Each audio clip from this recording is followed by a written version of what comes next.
Once you have that ones down, you want to start working also on your balancing. And balance, the best way to make it easy to understand is when you stand on both legs, you have way more control than when you're standing on one leg. So you really need to work also on one leg, especially if you want to use kicks eventually. Okay?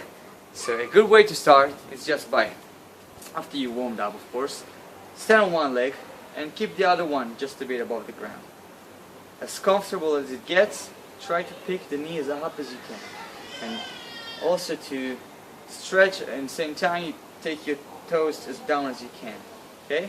And try to keep your hips out. Don't fall down and don't lean to one side or the other. It will damage your balance. You want to stay as tall as you can on one leg. It's good for your posture as well. Make sure you don't fall out with your hips. Okay? See, I'm always losing balance when I'm doing it. You want to keep your posture straight, one leg up, hold it for at least 30 seconds. And try not to move at all. Never, ever do one leg more than the other. This is really incorrect. Of course, 1 second or actually 1 day of training one leg over the other won't do any damage. But some people have this problem that you working one hand more than the other, same thing with the legs. That's why most people have better right kick than left kick, because they are more comfortable with the right because they were kicking more with the right.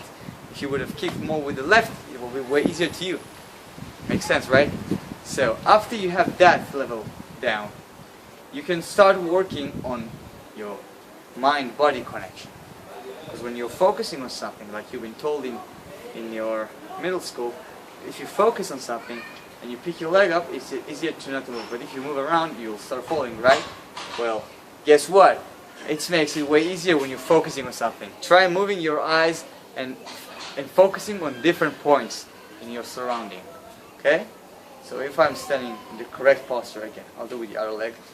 And now I'm looking over your left shoulder, over the right, down, left, up, and start moving around. You start seeing that I'm losing a bit of balance, but I'm still not jumping. Now, after you have that level down, you can move your eyes to the sides.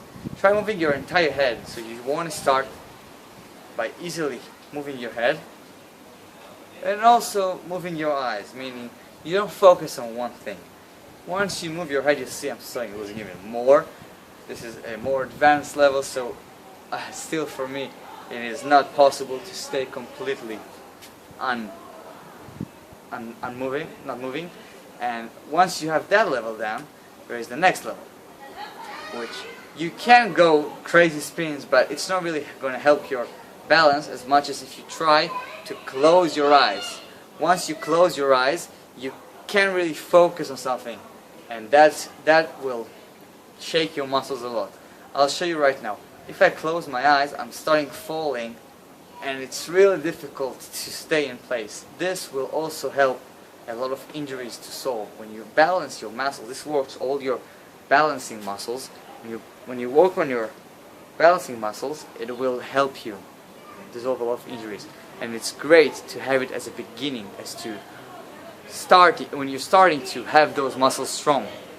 Otherwise, whenever you try to do a kick, you will end up losing your balance and falling back or falling forward, making the kick inefficient and weak. So you must have your basics right. Remember, foundation, hard work, and patience. It's going to take time, it's going to take hard work, and it's going to be really, really weird. But it is the basics, so work on them. Train hard, train smart. I'll see you in the next video. Peace.